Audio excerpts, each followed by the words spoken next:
Dans l'affaire Epstein, ce sont des faits, les aveux sur l'énormité et sur la puissance du pédocriminel. Les révélations concernent Bill Gates, un des hommes les plus riches, puissants, influents du siècle, l'inventeur qui a démocratisé les ordinateurs. Bill Gates, c'est le Wall Street Journal qui le révèle, a déclaré que ses liens avec le criminel sexuel Epstein étaient une énorme erreur.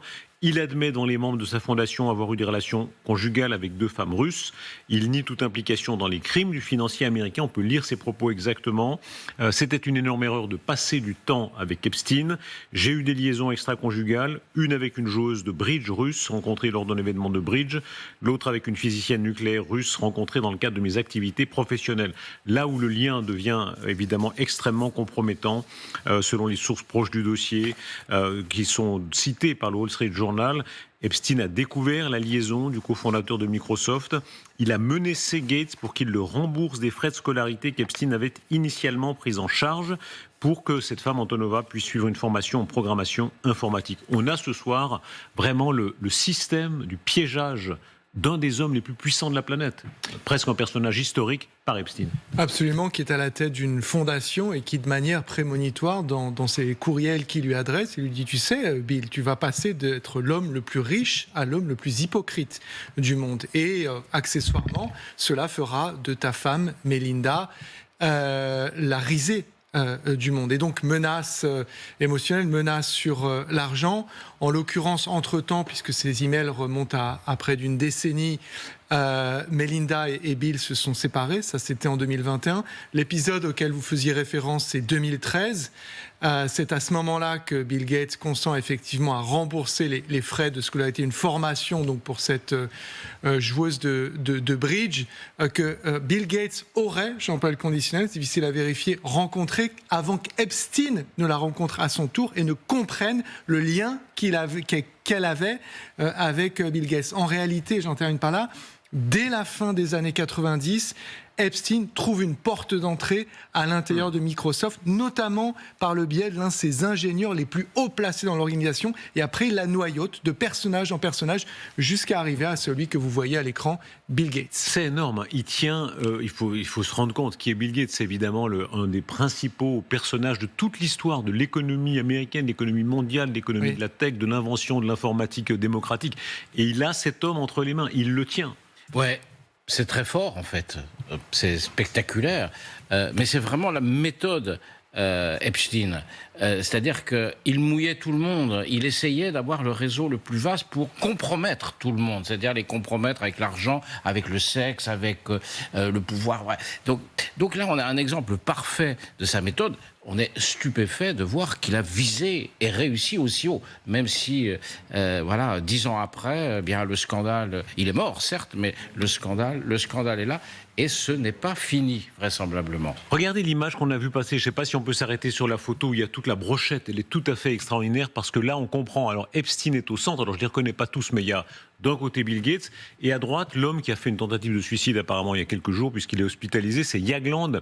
Il avait tout. Jagland, alors c'était en Europe un des hommes les plus respectés, président du comité Nobel, président du c'est le Norvégien, c'est ça. C'est le président, oui, l'ancien Premier ministre. Et Epstein qui est au milieu de gens si puissants et il les tient visiblement, en tout cas de Bill Gates, oui, il le tenait par un secret énorme.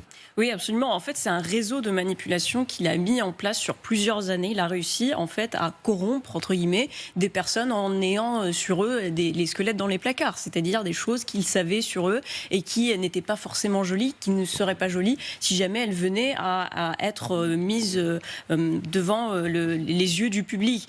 Sur Bill Gates, c'est quelqu'un quand même qui savait, lorsqu'il l'a rencontré en 2011, qu'il avait en 2008 déjà été condamné pour agression sexuelle et parce qu'il avait demandé à une jeune mineure des services de prostitution.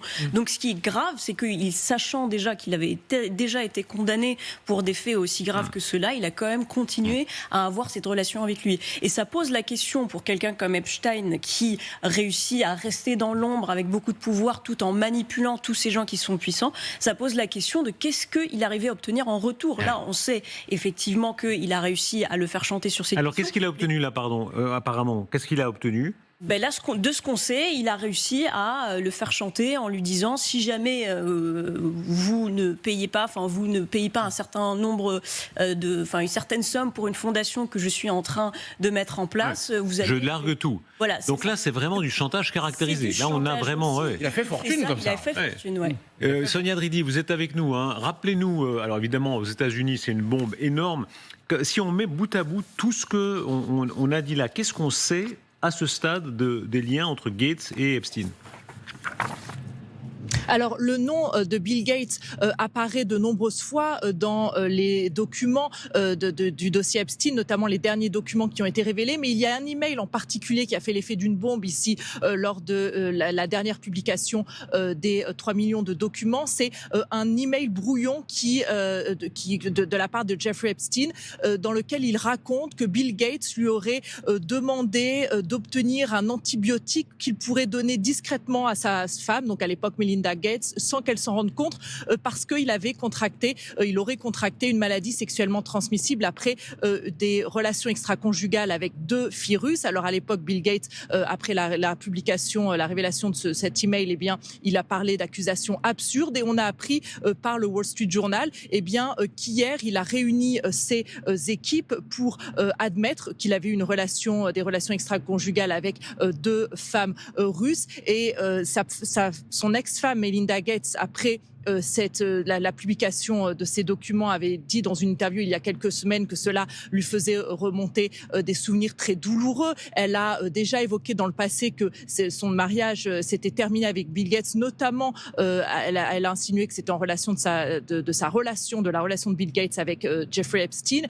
Et dans la réunion avec ses employés, Bill Gates a assuré qu'il n'avait jamais rien fait d'illégal, qu'il n'avait jamais rien vu d'illégal, qu'il n'avait pas été sur l'île de Jeffrey Epstein, mais on sent bien qu'il essaie d'essayer de maîtriser sa communication, alors que vraiment ces relations et ces documents ont fait l'effet d'une bombe. Je vous rappelle qu'il a donc rencontré Jeffrey Epstein pour la première fois en 2011, après la première condamnation d'Epstein en 2008. Qu'est-ce que vous observez aux États-Unis? C'est le choc et comment? Parce que on va regardons quelques images qui le rappellent. Hein, et je vous pose la même question en plateau. Gates, il avait dans toute la galerie des géants de la tech, il avait l'image plutôt du type sérieux, solide. C'était un peu le bourgeois de la bande. Hein. Il y a Zuckerberg avec son histoire de Facebook à l'origine pour draguer parmi les étudiants. Steve Jobs qui a un petit peu frappé, génial mais un peu frappé. Non, Gates c'était vraiment au contraire l'homme hyper rigoureux, un peu bourgeois, calculateur, l'informaticien ingénieur type. Mais surtout hyper bienveillant, puisqu'il faut rappeler que ce qui est menacé aujourd'hui, c'est la philanthropie. La fondation Gates, son budget se chiffre en milliards. Et ironie du sort, qu'est-ce qu'elle fait la fondation Gates? Elle finance notamment de la recherche contre les maladies infectieuses, pour prémunir les gens jeunes, parfois dans des pays émergents, contre la transmission de maladies sexuellement transmissibles, contre le paludisme, VIH-Sida, d'autres maladies. Elle fait des choses pour l'éducation, contre le réchauffement climatique, etc. Et donc c'est pour ça que Bill Gates, il s'adresse à son board et il s'adresse aussi au public plus large en disant, écoutez, elle porte son nom. Dans ce qu'on appelle les élites, il n'y a pas quelqu'un qui incarne plus l'idée de l'élite. Même les philanthropes américains aiment les jeunes Russes, voilà. Et il les a pris il a pris tout le monde par leur faiblesse. Le goût de l'argent, le goût des jeunes filles, le goût des Russes. Il aurait fait, entre nous, un formidable directeur d'un service secret. La question se pose évidemment. C'est est-ce qu'il a travaillé pour des services? Parce que c'est une méthode. Mais on appelle il en avait le talent de le compromat. Expliquez-nous ce qu'est le compromat. Vous qui êtes un vieil habitué du monde de l'Est, ça peut être la compromat, ça peut être la CIA, ça peut être le Mossad, ça peut être tout le monde. Ça, on appelle ça aussi des pots à miel. Voilà, c'est très simple. Hein. Vous mettez une jolie femme, tout simplement, quelque part, et puis voilà, mécaniquement, il peut se passer des choses. Voilà, c'est. Ou un homme, parfois. Oui, bien sûr. J'avais connu à la Securitate roumaine le gars qui s'occupait de ça, des compromates, et il m'avait dit, en 20 ans de carrière, jamais il n'avait échoué. Il avait toujours trouvé, chez toute personne, la faille, homme, femme, n'importe quoi, peu importe, il trouvait toujours la faille. Là, on parle évidemment de sexe, mais ça peut être n'importe quoi. Il fut à l'époque où il y avait l'idéologie aussi. Voilà. L'argent. Il y a l'argent. Alors, le plus classique en réalité, l'ego, c'est quand même l'argent. Le médicament, par exemple, l'antibiotique. Vous achetez le gars avec des antibiotiques. Essayez parce que Antibiotique et le secret, les deux à la fois. Et le secret, bien sûr, pas pour soigner une maladie sexuellement transmissible. Enfin, tout ça est. Voilà, vous touchez sa réputation, et à partir de là, vous faites chanter. Mais à la limite, je suis même surpris par finalement la faible fortune d'Epstein à l'issue de toutes ces manigances. Il avait peut-être 500 millions de dollars. Bon, il avait 2 îles, c'est déjà pas mal. Hein. Mais après 20 ans de manipulation, d'avoir roulé tout le monde dans la farine, de chantage, la question se pose, est-ce qu'il n'y a pas autre chose que l'argent? C'est ça qui est dans cette affaire. Si c'est que du chantage financier, bon. Mais quand vous tenez... Mais voilà, est-ce qu'il n'y a pas de... Quand vous tenez Bill Gates, qu'il faut aussi comprendre, et c'est ça qui est inquiétant, et vous y avez fait référence sur Microsoft, l'empire Microsoft, et quand on parle de notre rapport avec les Américains, et si vous voulez, nos éventuelles fragilités face à l'éventuelle utilisation de l'outil, l'instrument anti-coercition, je veux dire, Microsoft, sur un plan personnel et professionnel, vous pouvez tenir des pans entiers de la société. Vous pouvez attaquer, vous pouvez manipuler, vous pouvez voler, vous pouvez bloquer, vous pouvez faire beaucoup de choses au travers du type d'accès que Bill Gates avait. Et vous pouvez tout demander à Bill Gates. Quand vous connaissez Bill Gates, c'est ça qui a fait sa fortune. Bill Gates peut appeler n'importe quel chef d'État ou de gouvernement de la planète, lui dire « Je suis demain à Madrid, à Paris, à Berlin. Est-ce que tu as un moment pour moi ?» On recevra Bill Gates. C'est une porte d'entrée inouïe. Oui. Quand Emmanuel Macron est allé à l'Assemblée générale des Nations Unies, je ne sais pas si vous avez vu, il y a des documents qui ont été filmés sur les rendez-vous qui s'enchaînent. Donc il y a 3 portes. Il rentre dans un bâtiment. Porte numéro 1, il y a un nom. Porte numéro 2, c'est Bill Gates. Porte numéro 3, là, il y avait un Premier ministre, il y avait un chef de gouvernement. Et il y a effectivement Bill Gates. Sur les 3 rendez-vous qu'il a, je pense dans un agenda qui est littéralement au cordeau. C'est le moment où il va pour reconnaître l'État de Palestine. Autant vous dire que son agenda, il est à la minute près. Et Bill Gates fait partie de ces rarissimes rendez-vous. Et c'est un rendez-vous que je crois qu'il fait 20 minutes. Ce qui, dans l'agenda d'un président de ce genre de séquence, vaut de l'or. Est-ce que les services pouvaient ignorer ça? Sonia Dridi, on repasse par vous. Vous avez enquêté sur le sujet. Hein. Est-ce que les services, alors la CIA au premier chef, pouvaient ignorer des choses aussi énormes? Alors, je me suis notamment entretenue il y a peu de temps avec l'un des élus républicains qui s'est vraiment battu pour que les dossiers Epstein soient publiés. Et lui me disait que selon lui, et alors il faut rappeler que lui, il a accès à tous les documents qui ne sont pas non caviardés lorsqu'il va au ministère de la Justice et qu'il peut consulter ces documents sur un ordinateur. Et il me disait que selon lui, Epstein était forcément lié à la CIA. Il n'a pas donné beaucoup plus de détails. C'était son avis, mais il disait on ne peut pas avoir ce niveau de contact pendant tant d'années sans avoir un lien avec la CIA, c'est ce qu'il a dit. Et puis, il me disait aussi que ce serait très naïf de penser qu'il n'avait aucun lien avec le Mossad. Il évoquait notamment sa relation avec l'ancien Premier ministre Ehud Barak. Et ce qui est intéressant, c'est qu'au début de l'interview, il me disait que lui pensait au départ que toute cette affaire Epstein, il y a encore quelques années, il pensait que c'était un peu une théorie du complot, comme beaucoup d'Américains. Et on sent aujourd'hui que dans l'opinion publique américaine, que ce soit républicain ou démocrate, beaucoup se posent des questions justement sur les liens de Jeffrey Epstein avec les services de renseignement aux États-Unis ou ailleurs. La façon de piéger jusqu'à l'image, hein, parce que quand on fait un compromat, si on a des photos, c'est encore mieux. C'est vraiment les histoires, c'est du maître chanteur de base. Hein.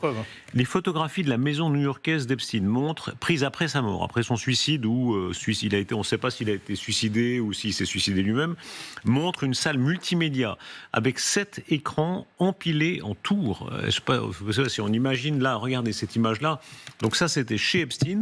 C'est-à-dire il avait une sorte de régie, c'est une sorte de régie, c'est inouï. Il avait une régie pour comme une chaîne de piéger les télévision, gens, comme une chaîne de télévision. Chez nous, il y a une régie comme ça. Alors, il y a quand même vous savez que cette maison, elle est à vendre. Alors évidemment, ils n'arrivent pas à la vendre parce que déjà, elle vaut une fortune. Et ensuite, vu ce qui s'y est passé dans votre investissement, à part en faire un musée de l'horreur ou quoi. Et l'autre chose, c'est que vous investissez ces lieux. C'est-à-dire, vous allez vivre dedans. Vous imaginez les cauchemars que vous faites sur. Mais est-ce qu'il y a encore des caméras? Est-ce qu'il y a encore des micros? C'est-à-dire que moi, si j'achète ça, mais je fais tout arracher, mais jusqu'à l'ossature, parce qu'il avait manifestement, pour des raisons qui nous échappent encore, mais là, ça va devenir très très gros, l'obsession de la documentation. Au passage, Bill Gates, il a voyagé à l'étranger avec Epstein. Où ça? En Allemagne, ici, en France. également, où il y avait également des dispositifs qui permettaient, des dispositifs de captation dissimulés, me semble-t-il, qui permettaient effectivement de documenter tout cela. Vous connaissez l'incroyable histoire dans cette parenthèse, dans cette horreur, tout ça est assez horrible, mais la parenthèse plus souriante de Romain Gary qui avait été piégé comme ça par les services bulgares, et il rencontre les services bulgares et il leur dit non mais je veux retourner la scène parce que je veux être plus à mon avantage. C'était le Gary qui était un peu grand genre.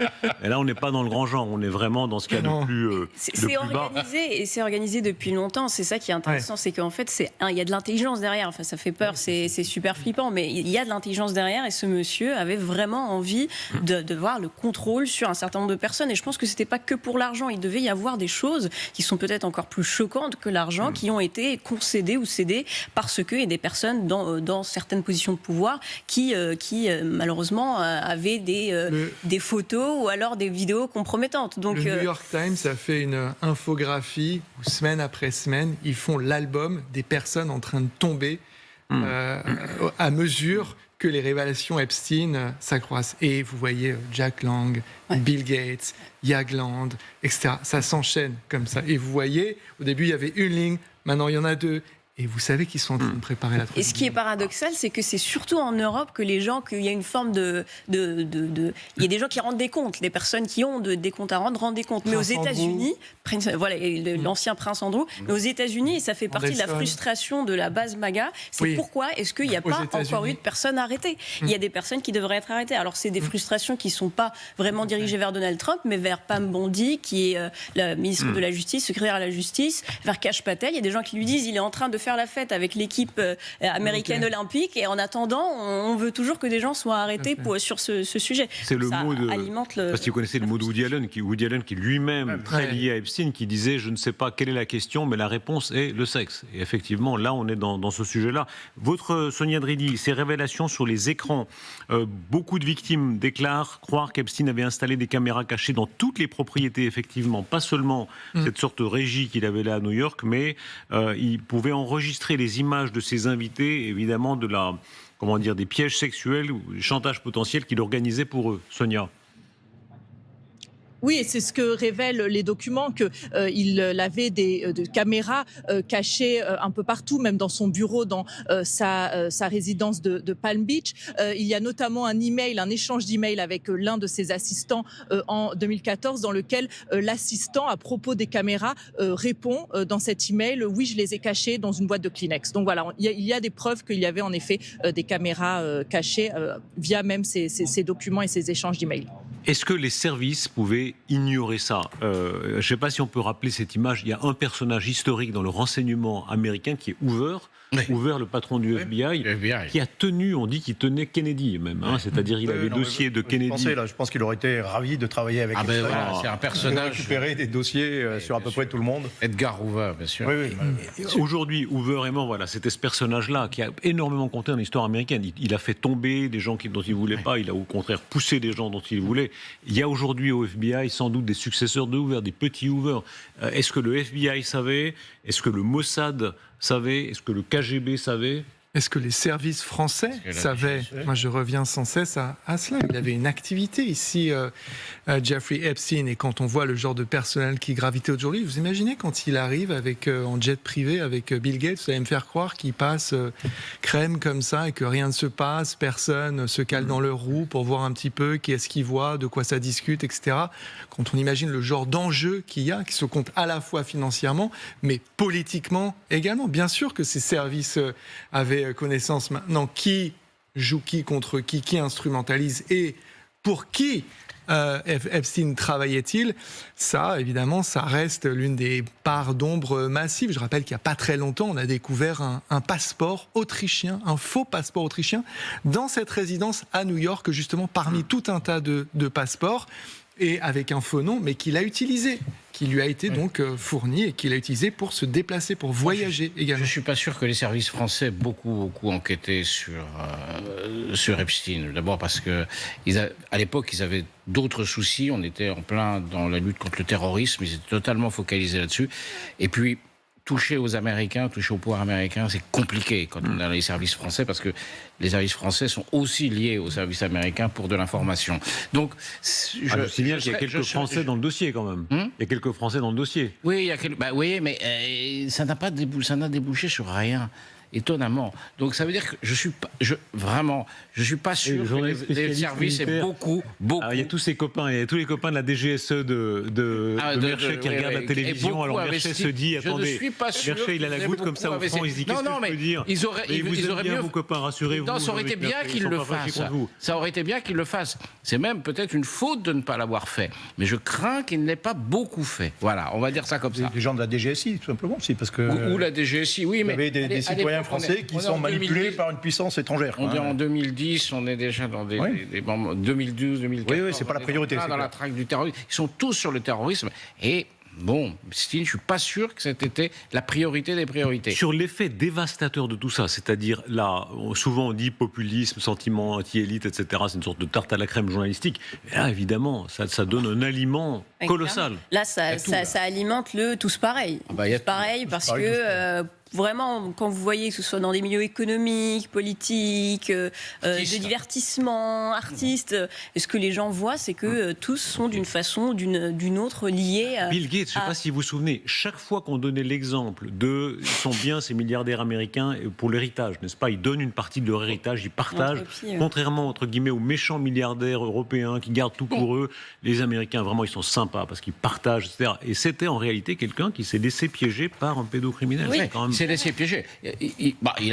Il a commis 2 adultères avec deux, mais il est quand même piégé dans cette histoire, lui. Je veux dire, il n'a pas commis des crimes. Il a fait des choses qu'il n'aurait pas dû faire. Mais voilà, sa femme lui dit. C'est pas une bonne idée de voir. Elle l'a prévenu. Et elle le fait savoir. Toujours écouter son épouse. Évidemment. Voilà, leçon de, vous voyez, elle a raison. Et Hind l'a dit à juste titre, quand Jack Lang a utilisé la même excuse en disant, écoutez, je passe pas ma vie à lire les gazettes judiciaires. Bon, quand vous êtes Bill Gates, parce que c'est ce qu'il a dit, l'excuse qui consiste à dire « je me suis pas beaucoup renseigné sur lui », c'est-à-dire que Bill Gates essaye de nous faire croire qu'il n'a pas accès à Internet ou qu'il ne se sert pas beaucoup d'Internet pour se renseigner, faire un minimum de criblage sur les gens qui lui proposent de traîner avec lui. Là, en termes de crédibilité, j'ai beaucoup de mal. Et c'est une des rares affaires quand même qui divise le mouvement MAGA, qui divise le camp de Donald Trump. Alors là encore, Donald Trump est plutôt sauf, et il n'y a personne qui ose directement s'en prendre à lui, mais c'est quand même un des seuls moments où on voit, que ce soit sur les réseaux sociaux, que ce soit même des podcasteurs ou des influenceurs conservateurs qui disent l'administration de Donald Trump nous cache des choses, pourquoi est-ce qu'on n'est pas en train de procéder à des arrestations, pourquoi est-ce que Pam Bondi n'envoie pas des personnes en prison, ou du moins mène une enquête sur ce qui est en train de se passer. Donc c'est en fait un élément très important parce qu'il vient nourrir ce sentiment anti-système que Donald Trump a nourri depuis des années.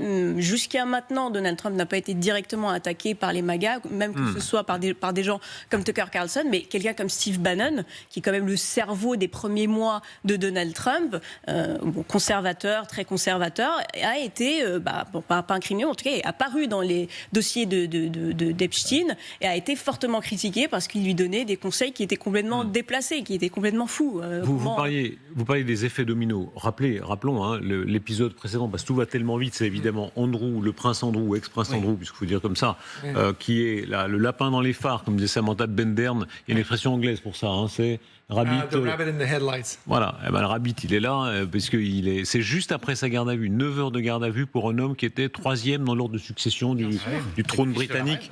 Là aussi, quand on a l'homme le plus riche du monde, un des inventeurs majeurs de l'informatique, un des princes au sang le plus noble qui soit au Royaume-Uni. Dommage collatéral parallèle à lui, l'ancien ambassadeur du Royaume-Uni à Washington, Mandelson, qui lui est en état d'arrestation. Donc le prince Andrew, il a fait l'objet d'un interrogatoire qui a duré 9 heures, ce qui paraît assez courtois ou plutôt cordial, sans doute faveur accordée noblesse oblige. Mais c'est effectivement, vous imaginez, et tout à l'heure, parce que je ne vais pas m'appesantir sur les services français, à quoi est-ce que cela peut-il servir Quand Jeffrey Epstein, il vient avec Bill Gates à Paris, moi je suis persuadé que c'est pas que pour prendre le thé. On n'arrête pas de comprendre que Jeffrey Epstein cherche à gravir toujours plus haut le long du lierre. Et donc forcément, regardez les images d'illustration que vous avez montrées. Qu'est-ce qu'il fait quand il est à Paris, Bill Gates? Il voit Emmanuel Macron, il se retrouve sur scène, il est flanqué de François Hollande, Barack Obama, je ne sais plus quel autre président il y avait à ses côtés. C'est un carnet d'adresses d'une profondeur et d'une puissance. Jeffrey Epstein ne va pas s'en priver. C'est évidemment du donnant-donnant. On a compris, semble-t-il, ce que Bill Gates se cherche, et on comprend très bien aujourd'hui ce que Epstein cherchait, lui, de son côté. Notre consoeur, elle, c'est en tout bien tout honneur, évidemment, je le précise, Caroline Pigaudy, elle dit toujours, ce qui est important, c'est pas d'être invité, c'est d'être réinvité. Hein. Oui. Et c'était la logique d'Epstein, cette espèce de logique de Ponzi où tu as un premier personnage puissant, tu lui dis aide-moi à connaître un tel, et tu le pièges et comme ça tu progresses. Hein. C'est terrible comme méthode. Le principe de base de l'amorçage de toute source pour tout retenant. On commence par quelque chose de tout à fait bénin. On demande un service qui est finalement assez bénin, et puis après c'est l'engrenage. Quoi. On offre, oui, voilà. Il y a un test d'abord. Voilà, un donc, petit souci, effectivement, c'était séduisant. Vous avez toujours la possibilité de rencontrer d'autres gens intéressants, d'autres gens puissants, de pénétrer à l'intérieur de nos réseaux. On dit pourquoi pas, sur une île, ça c'est sympa, sans même parler de tous les à côté. Bon, ça peut être tentant. Et puis une fois que vous êtes allé une fois, c'est 2 fois, ça y est, vous êtes dans le réseau, effectivement, c'était votre but, mais vous êtes piégé.